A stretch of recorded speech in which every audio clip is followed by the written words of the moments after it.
हमारे साथ इस वक्त विश्व हिंदू परिषद के महासचिव सुरेंद्र जैन साहब जुड़ रहे हैं। जैन साहब, कल से हम लगातार जो कुछ नूह में हुआ, मेवात में हुआ, वो हमने देखा। कल भी आप मंदिर के अंदर थे, वहां से भी आपने जो अपील की थी पुलिस प्रशासन से, वो भी हमने दिखाया था। आज लेकिन बहुत सारे नेता लोग सामने आ गए और वो कहने लगे कि ये तो प्रशासन का फेलियर है, ये एडमिनिस्ट्रेटिव फेलियर है। क्या कहेंगे आप? कल एक घटना नहीं, कोई दुर्घटना नहीं, यह नरसंहार था। जो 20,000 लोग वहां पर गए थे, भक्त गए थे, महिला पुरुष गए थे, उन सबको मारने का षड्यंत्र था।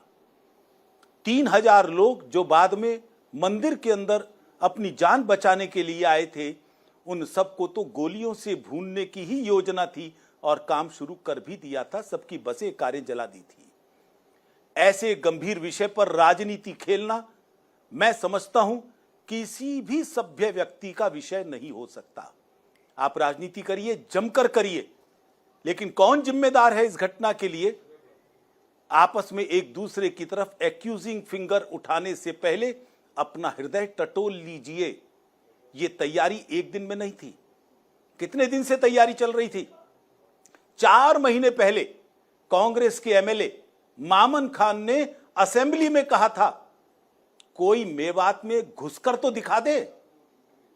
1 महीने पहले एक और कांग्रेसी नेता आफ्ताब ने कहा था, अगर पुलिस वाले आपके गांव में आते हैं, उनके टुकड़े टुकड़े कर दीजिए, चिंदे चिंदे कर दीजिए। आखिरकार ये तैयारी कब से चल रही थी, ये समझ में नहीं आ रहा है क्या? तो इसलिए मैं समझता हूं, ये समय ब्लेम गेम का नहीं है। जो दोषी हैं, इंटेलिजेंस फेलियर है, इसमें कोई दो राय नहीं, ये मैं भी कहता हूं। और उनके खिलाफ सजा मिलनी चाहिए, उनके खिलाफ जांच होनी चाहिए, ये हमने सरकार से मांग भी की है। लेकिन साथ साथ जिम्मेदार कौन है, इसके कारण क्या है, वो भी खोजने चाहिए। और वो हर ऐसा व्यक्ति जो उंगली उठा रहा है, उसकी तरफ कहीं इशारा करता है। जैन साहब, आज किसी ने यह भी कहा, सांसद हैं, उन्होंने यह भी कहा कि यह तो एक्शन का रिएक्शन था, क्रिया की प्रतिक्रिया थी, और उसके पीछे वजह बताया जा रहा है मोनू मानेसर, कि मोनू मानेसर ने कहा कि मैं यात्रा में आऊंगा, उससे लोगों में आक्रोश था। मुझे लगता है इससे ज्यादा बेहुदी बात कोई नहीं हो सकती। मोनू मानेसर एक व्यक्ति का नाम है, उसके खिलाफ कोई चार्जेस नहीं है। राजस्थान सरकार ने उसका जो आरोप लगाया था, वो आरोप वापस ले लिया, उसको निर्दोष सिद्ध कर दिया और कह दिया गया हमारे द्वारा कि वो नहीं आने वाला।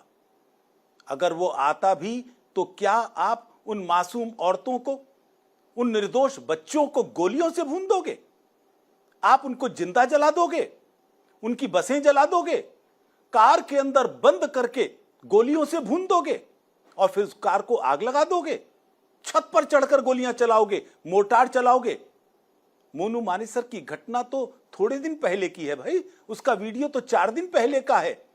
लेकिन मामन ने जब धमकी दी, आफ्ताब ने जब धमकी दी, इसको तो महीनों गुजर गए हैं। इसका मतलब साफ है, मोनू केवल बहाना है, तुम्हारा मकसद तो हिंदुओं को जलाना है। इसलिए वर्क साहब, थोड़ा सा दिमाग का इलाज करा लो। यदि तुम ये कहते हो ये एक्शन का रिएक्शन है, हिंदू तो 1200 साल से इस आक्रमण को झेल रहा है। मेवात तो हिंदुओं का कब्रिस्तान बन गया था। 100 गांव हिंदू शून्य बन गए तुम लोगों के अत्याचारों के कारण।